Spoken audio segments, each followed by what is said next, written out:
Lecture 48 Zoya की शातिर चाल और त्रियम का रिश्ता। रणविजय जी अपनी चेयर पर अपना एक पैर दूसरे पैर पर चाकर बैठे और अपने सामने एकटक घूरे जा रहे थे।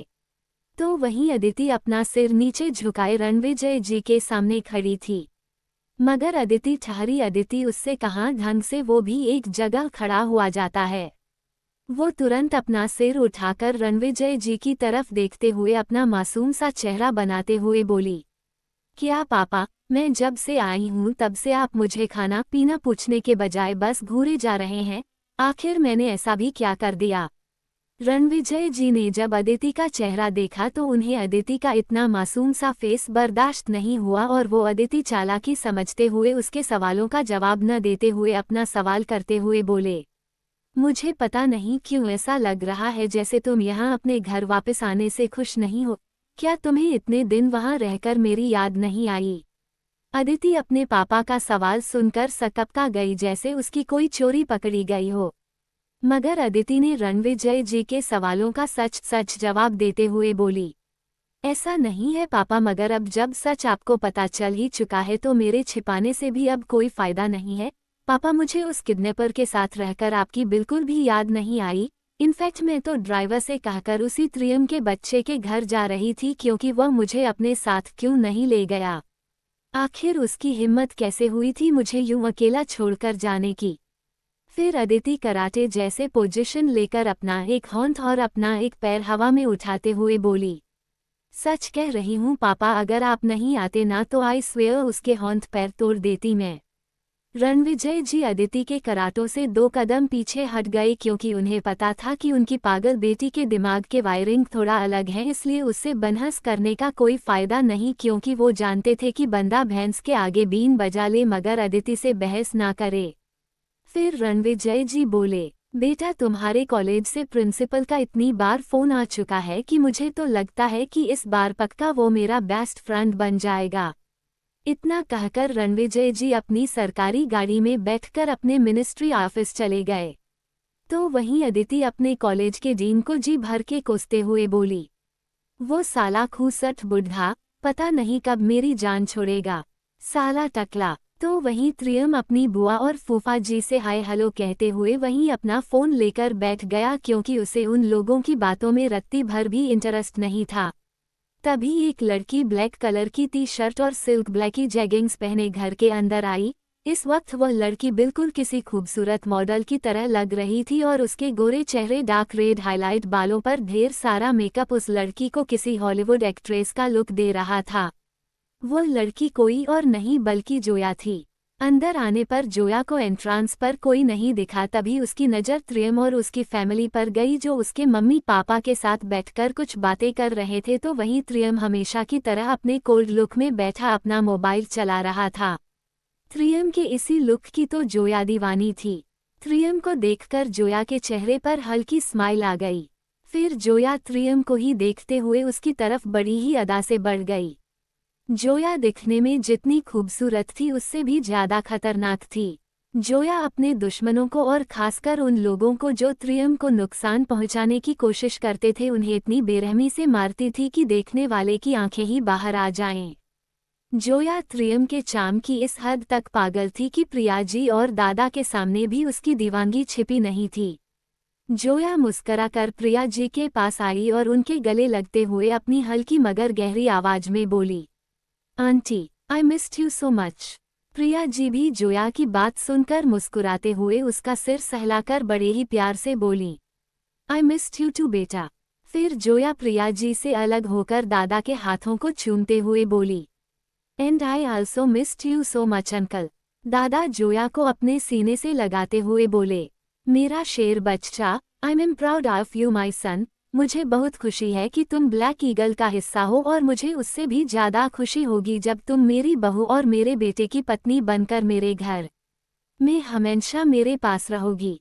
दादा की बात सुनकर जोया के चेहरे पर शातिर मुस्कान आ गई और वो मन ही मन बोली, थैंक गॉड इनके दिमाग में ये ख्याल तो आया, बहुत जल्द मैं इस शेखावत एम्पायर की मालकिन और ब्लैक ईगल की लेडी बॉस बन जाऊंगी। आखिर जोया ने जिस वजह से ब्लैक ईगल ज्वाइन कर अपनी जान को दांव पर लगाकर धोखे से दादा का ट्रस्ट जीता था, आखिर वो दिन आ ही गया। अब बहुत जल्द त्रियम सिर्फ उसका होगा। ये सोचकर ही जोया जहरीली मुस्कान लिए दादा से अलग होकर त्रियम की तरफ देखते हुए बोली, क्यों नहीं अंकल, मुझे भी इस रिश्ते से कोई इनकार नहीं है, बस एक बार आप अपने बेटे से पूछ लीजिएगा कि कहीं उसे इस रिश्ते से तो इनकार नहीं। उद्धरण चिन्ह। जोया की बात सुनकर त्रियम के हाथों की उंगलियां उसके फोन पर कस गईं और वो जैसे ही कुछ बोलता कि उससे पहले ही दादा एक नज़र त्रियम को देखकर फिर जोया से बोले, मेरा बेटा आज तक मेरे खिलाफ नहीं गया और मुझे नहीं लगता कि उसको तुम्हारी जैसी खूबसूरत और काबिल लड़की को त्रियम ना कहेगा। दादा की बात सुनकर त्रियम कुछ बोल ही नहीं पाया, मगर उसे गुस्सा तो बेहद आया, मगर त्रियम दादा की बात को टाल नहीं सकता था, इसलिए त्रियम को उस जगह पर घुटन होने लगी थी, इसलिए वह तुरंत अपनी जगह से उठा और एक नज़र जोया को घूरते हुए घर से बाहर निकल गया। त्रियम के यूं अचानक इस तरह से चले जाने से वहां पर मौजूद लोगों को यही लगा कि त्रियम को शायद इस रिश्ते से कोई प्रॉब्लम नहीं है, इसलिए वहां मौजूद लोगों के चेहरे पर साफ साफ खुशी दिखाई दे रही थी। मगर कहीं ना कहीं प्रियाजी त्रियम को देखकर ये जरूर समझ गईं कि शायद त्रियम को इस रिश्ते से ऐतराज है, और वो ये भी जानती थी कि चाहे कुछ भी हो जाए त्रियम दादा के फैसले के कभी खिलाफ नहीं जाएगा, चाहे इसके लिए उसे सारी जिंदगी दर्द सहना ही क्यों न पड़े। इसलिए प्रियाजी भी उस तरफ चली गईं जहां से थोड़ी देर पहले त्रियम गया था। तो वहीं दादा भी कहीं न कहीं त्रियम के दिल का हाल जानते थे, मगर इस वक्त उनके दिमाग में क्या चल रहा था ये सिर्फ वही जानते थे। इसलिए वे भी कुछ सोचते हुए अपने कमरे की तरफ बढ़ गए। दादा के जाने के बाद जोया अपनी माँ की तरफ देखकर शातिर तरीके से मुस्कुराने लगी। अब उन दोनों के दिमाग में कौन सी खिचड़ी पक रही थी ये तो आपको भी पता चलेगा, मगर आने वाले चैप्टर में।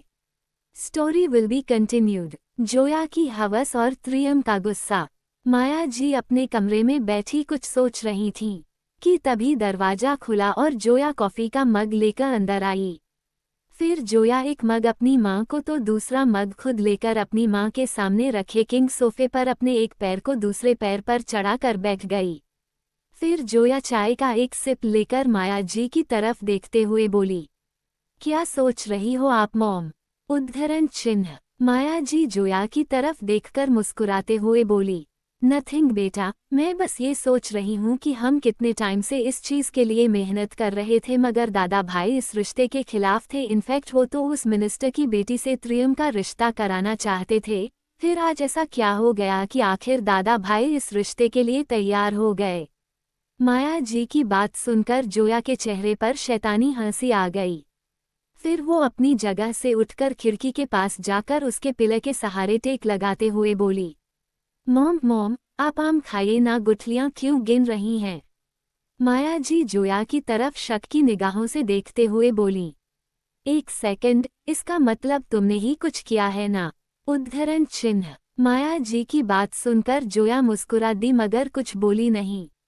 माया जी जोया के पास जाकर उसकी पीठ थपथपाते हुए बोली, गुड जॉब माई डॉटर, जो काम तुम्हारी मॉम नहीं कर पाई वो तुमने कर दिखाया। आई एम प्राउड ऑफ यू बेटा। जोया कुछ सोचते हुए माया जी से बोली, मिनिस्टर से याद आया मॉम, उसकी बेटी क्या नाम था उसका? दिति। हाँ मॉम, अदिति। वो त्रियम को बेहद पसंद करती है और मुझे नहीं लगता कि वो इतनी आसानी से त्रियम का पीछा छोड़ेगी। जोया की बात सुनकर माया जी कुछ सोचकर जोया से पूछते हुए बोली, ये अदिति वही रणविजय और रागिनी की बेटी है ना? जोया माया जी की बात पर सहमति जताते हुए, यस मॉम, ये वही है और मैंने सुना है कि ये उस बॉम्ब ब्लास्ट से बच गई थी। जोया की बात सुनकर माया जी के चेहरे पर तिरछी मुस्कान आ गई। तो क्या हुआ, उसका भी इंतजाम है मेरे पास? जोया आश्चर्य से माया जी की तरफ देखते हुए बोली, कहीं मॉम आप अदिति को भी उसकी माँ और बहन की तरह मारने वाले तो नहीं हो? माया जी रहस्यमयी तरीके से मुस्कुराते हुए बोली, नो बेबी, उसकी माँ रागिनी ने मुझसे मेरे रणविजय को छीन लिया था। मैं रणविजय से पागलों की तरह प्यार करती थी मगर वो रागिनी से प्यार करता था, इसलिए मैंने सोच लिया कि अगर मैं रणविजय की नहीं हो सकी तो क्या हुआ, मैं भी उस रागिनी को रणविजय के पास नहीं रहने दूंगी। फिर मैंने एक बॉम्ब ब्लास्ट करवाया जिसमें रणविजय और रागिनी के प्यार की निशानी राशि और अदिति इस दुनिया को अलविदा कह सकें। मगर अदिति किस्मत की अच्छी निकली इसलिए बच गई। फिर माया जी जोया की तरफ पीठ करते हुए बोली, लेकिन हर बार किस्मत साथ दे ऐसा जरूरी तो नहीं। इस बार मैं ऐसा दांव खेलूंगी कि सांप भी मर जाएगा और लाठी भी नहीं टूटेगी। जोया अपनी माया जी के सामने जाकर उनके गले से लगते हुए बोली, वो मॉम यू आर बेस्ट। क्या चाल चली थी आपने, मतलब ब्लास्ट आपने करवाया था और सारा इल्जाम राघवेंद्र अंकल पर। You great mom. इधर त्रियम जोया और माया की साजिशों से अनजान लगातार पंचिंग बैग पर घूंसे बरसाए जा रहा था। इस वक्त त्रियम भी खुद की फीलिंग से अनजान नहीं था। वो जानता था कि वो अदिति से बेहद प्यार करता है, मगर वो चाहकर उससे अपने प्यार का इजहार कर अपनी जिंदगी में शामिल नहीं कर सकता था।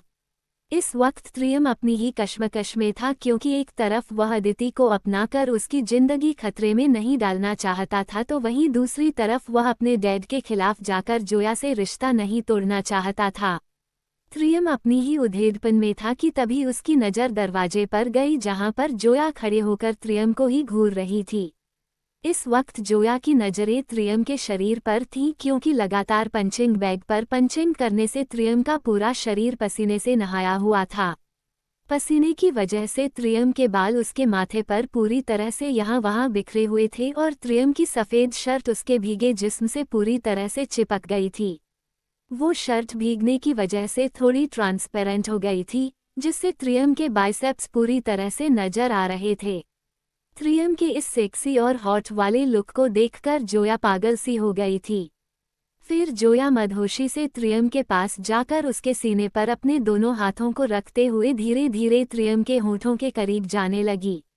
जोया को अपने इतनी करीब देखकर त्रियम की भौं आपस में जुड़ गईं और वह जोया को खुद से दूर करते हुए गुस्से से बोला, ये क्या हरकत है जोया, बिहेव योरसेल्फ। त्रियम के इस तरह से खुद को दूर कर देने पर जोया को भी थोड़ा गुस्सा आ गया और वह त्रियम से बोली, व्हाट हैपेंड बेबी, अब तो हमारी शादी होने वाली है और अपने हस्बैंड को यूं लिस्टफुल नज़रों से देखना और उसके शरीर को छूना, उस एहसास को जीने में आखिर गलत ही क्या है। फिर जोया त्रियम को अपने करीब घसीटकर उसको दीवार से लगाकर उसके सीने पर अपने सीने से हल्का सा दबाते हुए बोली, baby why are you not understand, I love you so much, और मुझे नहीं लगता कि आप जिससे प्यार करते हैं उसके करीब जाने में और उसको छूने में कोई बुराई है। इतना कहकर जोया फिर से त्रियम के होंठ की तरफ झुकने लगी।